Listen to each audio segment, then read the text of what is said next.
God said, I'll give you power to get wealth. Let me give you something to choose. If you had to choose long life or long money, which one should you choose? I guess somebody say, I pick long money. But if you had a choice between health and a lot of money, do you know some crazy folk would pick a lot of money and lose your soul? I started to say crazy soul. Listen, wealth is health. God may want you to live to become 140 playing basketball. Oh, I don't believe that. Well, you can't have it. That's right. I did a study about a man. He lived to be 138. God is increasing the lifespan. But if you don't believe that, well, praise God.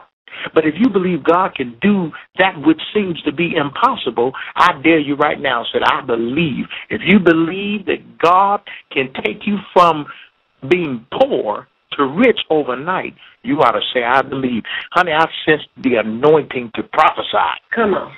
I feel it in my left toe. Listen, if you're suffering from any sickness, something in your body, listen, I asked a lady one time, I said, you want a healing or you want your check?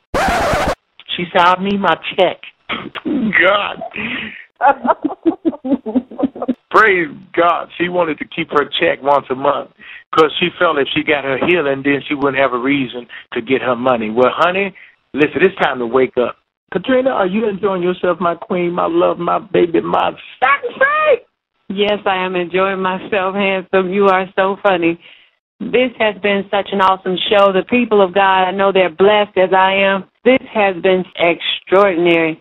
The Rod Father is coming to stores near you, platforms near you, stages near you. Look out for it. The Rod Father is on the rise. Listen, we enjoy life, we enjoy love, and we enjoy